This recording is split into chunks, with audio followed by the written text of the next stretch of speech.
কৌশলগত এবং সামরিক দিক নিয়েই আলোচনা করতে চাই, নৈতিক ইস্যুতে না। আর একটা কথা একটু শুরুতে বলে রাখা জরুরি, কোনো দেশই আসলে নৈতিক কারণে পররাষ্ট্রনীতি ঠিক করে না, তার সিকিউরিটি প্ল্যান সাজায় না, যুদ্ধ করে না, ফুল স্টপ। এটা ইরানও না। আজকে ইরান ইসরায়েলের আক্রমণের শিকার হচ্ছে বলে আমরা ইরানকে সমর্থন করছি ধর্মের ভিত্তিতে, হিসেবের ভিত্তিতে, কিন্তু এই ইরানও তার স্বার্থে এমনকি অসংখ্য মুসলিমের মৃত্যুর সাথে জড়িত আছে না? সিরিয়াতে বাশার আল আসাদকে ক্ষমতায় থাকতে দেওয়ার জন্য লক্ষ লক্ষ সিরিয়ানের হত্যাকাণ্ডের সহযোগী ছিল ইরান, কোনো সন্দেহ নাই, আমরা জানি এটা। সো প্রত্যেকে তার তার স্বার্থে কাজ করে, এটা একটু মনে রাখা দরকার আছে, এটা আমরা মনে রাখবো। আজকে ওপরে ওপরে একটু ইরানের পক্ষ রাশা দেখাচ্ছে, এটাও তার কৌশলগত কারণ। অথচ এই রাশাই সিরিয়ার আলেপ্পো বমিং, যে কেউ আলেপ্পো সিটির ছবি খুঁজে নেবেন, কিভাবে বোমা মেরে হাজার হাজার মুসলিমকে হত্যা করা হয়েছে, সিরিয়া রাশা করেছে, রাশার ফাইটার থেকে করা হয়েছে। তো আমরা এভাবে একটু যেন দেখি প্লিজ। আমরা অনেকে দেখলাম যে এই দেশ এই কারণে করছে, সেই দেশ সেই কারণে করছে, না, কেউ কেউ কোনোভাবেই না। এমনকি যে প্যালেস্টাইনে যে হামাসকে ইরান সাপোর্ট করত, সেটা তার মুসলিম ব্রাদারহুড থেকে না, কোনোভাবেই না। মানে ইরানিয়ানরা সুন্নি একটা গ্রুপকে সমর্থন করছে, দ্যাটস ইন্টারেস্টিং। কিন্তু এই ইরানিয়ানরাই নিজেরা শিয়া, কিন্তু শিয়া মেজরিটির একটা দেশ আর্মেনিয়া আর আজারবাইজানে যখন আছে, মেজরিটি না, ইনফ্যাক্ট প্রচুর শিয়া আছে, আজারবাইজান বা মুসলিম তো বটেই, সেই যুদ্ধে যখন দুজনের মধ্যে যখন যুদ্ধ লেগে গিয়েছিল, ইরান আর্মেনিয়ার সমর্থন করেছে। যে কেউ খুঁজে দেখবেন, আমি ওইটা নিয়ে একদিন কথা বলবো যে কীভাবে জিও পলিটিক্স কাজ করে। আর আজারবাইজানকে সাপোর্ট করেছে ইসরায়েল। সুতরাং আর আপাতত এত বিস্তারিত বলতে চাই না, আরেকদিন বলবো। এটাকে আমরা সিকিউরিটি এবং জিওপলিটিক্যাল হিসাব নিকেশের পয়েন্ট অফ ভিউতেই দেখব। ইরান পরাজিত হওয়ার মুখে আছে, এটা অনুমান কেন করা যাচ্ছিল এবং এটা বাস্তবে হচ্ছে, এটা নিয়ে কথা বলছি। কিন্তু তার আগে এই মধ্যে কি হলো, এর মধ্যে যা হওয়ার তাই হয়েছে। এটা হচ্ছে দুটো দেশ যেহেতু দুজন থেকে বেশ দূরে আছে, পরস্পরকে এরিয়াল অ্যাটাক করেছে, আইদার মিসাইল অথবা ফাইটার দিয়ে।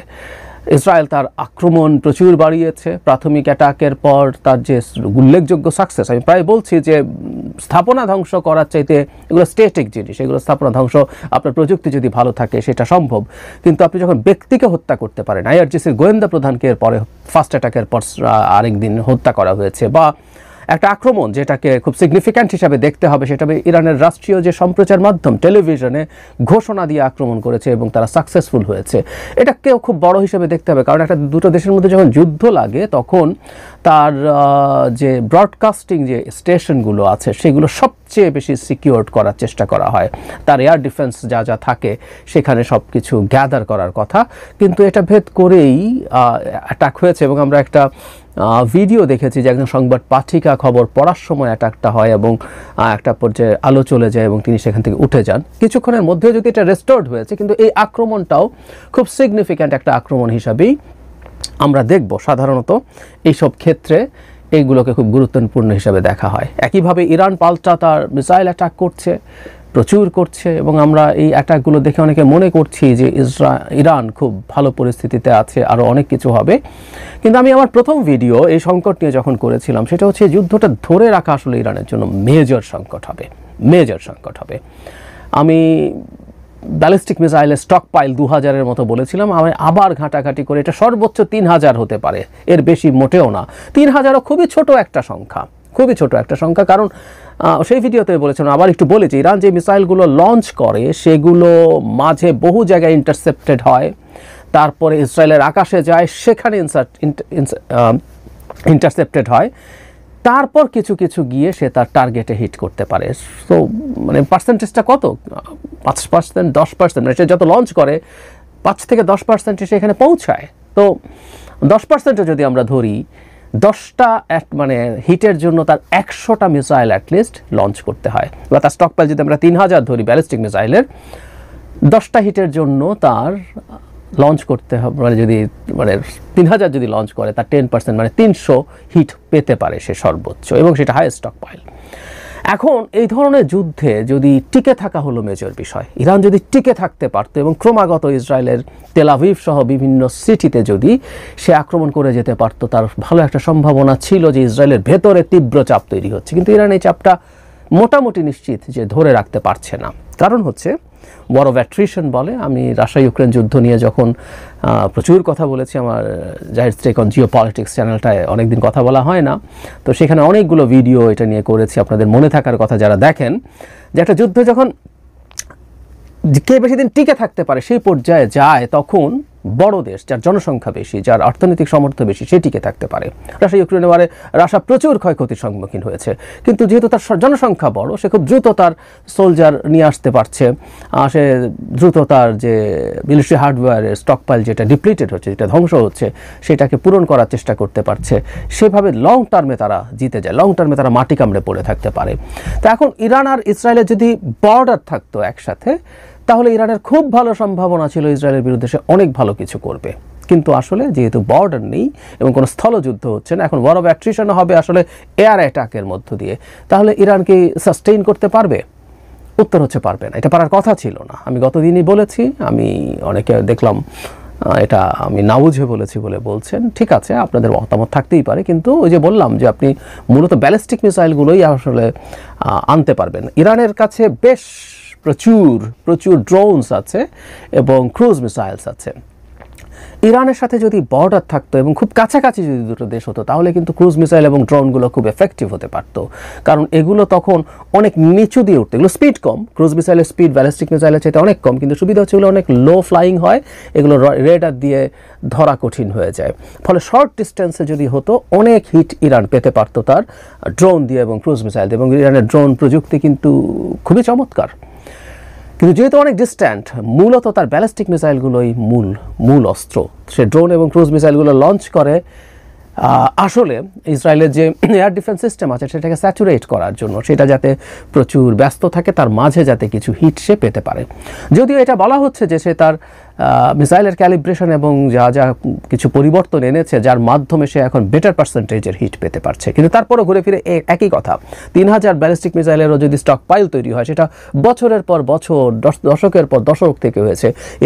এটাও ইরানের বিরাট ক্রেডিট, কোনো সন্দেহ নাই যে ইরান এই মারাত্মক স্যাংশনের পরও ইরান এগুলো নিজের প্রযুক্তিতে তৈরি করতে পেরেছে।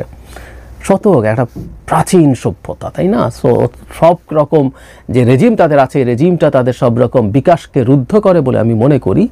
তো তারপরও সেই রেজিমটার মধ্যেও সেই যে ঐতিহ্যগত ব্যাপার আছে, সেটা তারা ঠিকই কন্টিনিউ করতে পেরেছে, কোনো সন্দেহ নেই। কিন্তু দিনের শেষে তার তো সাপ্লাই লাগবে।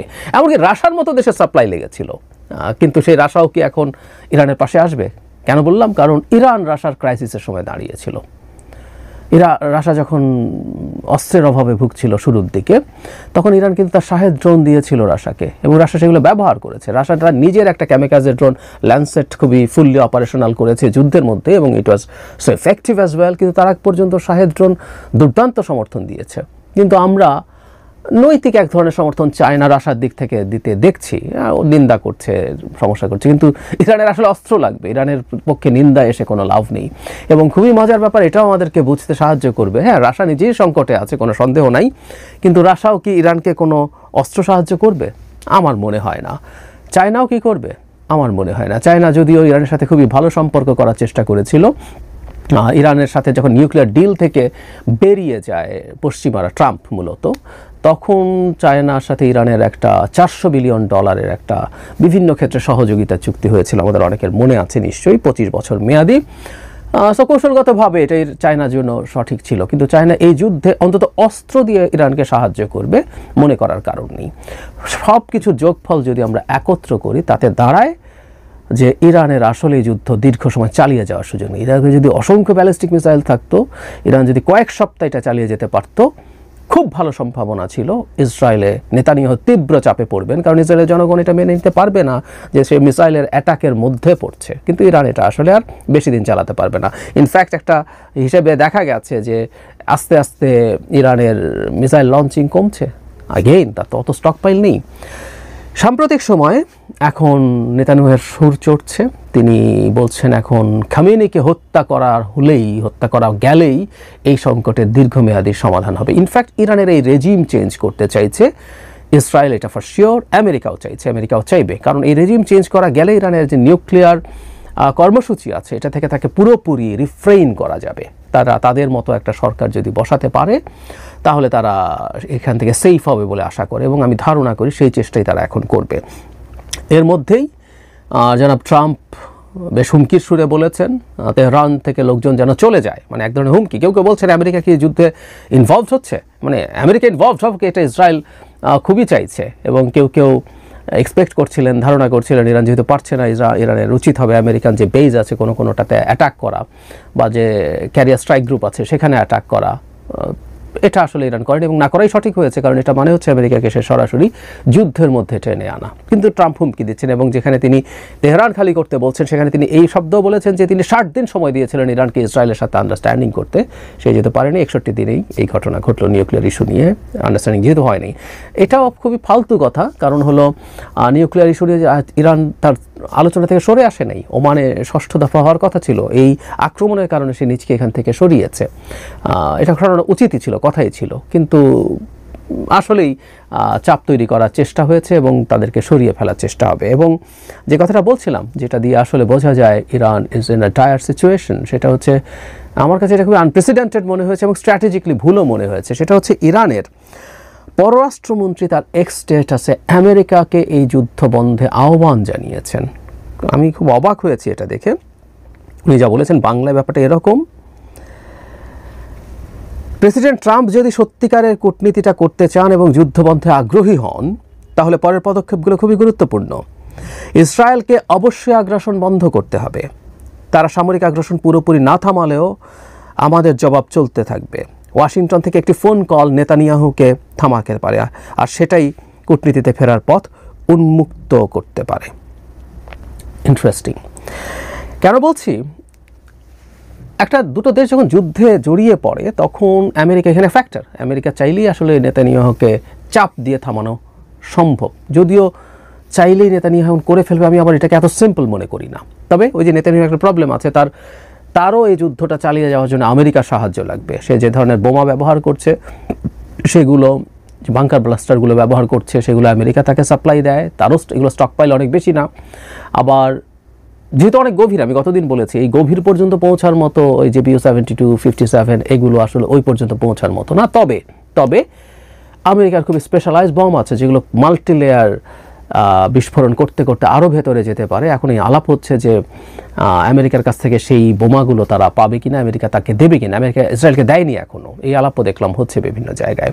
সো আমেরিকাকে তার লাগবে, কিন্তু আমেরিকা না চাইলেই নেতানিয়াহু এই মুহূর্তেই বন্ধ হয়ে যাবে। তার হাতে থাকা যে অস্ত্রশস্ত্র আছে সেটা দিয়ে সে, আমার মনে হয়, ইরানের ওপরে চাপ চালিয়ে যাবে। কারণ নেতানিয়াহু স্পষ্টভাবেই বলছেন খামেনিকে হত্যা করাটাই হতে পারে এই সমস্যার সমাধানের একটা পথ। সুতরাং তিনি এই কথা নিজে তার জায়গা থেকে তো চেষ্টা করবেনই, তিনি সেখানকার সেনাবাহিনী, তিনি সেখানকার জনগণ, তিনি ইভেন সেনাবাহিনীর মধ্যে এক ধরনের ডিভাইডেশন আছে।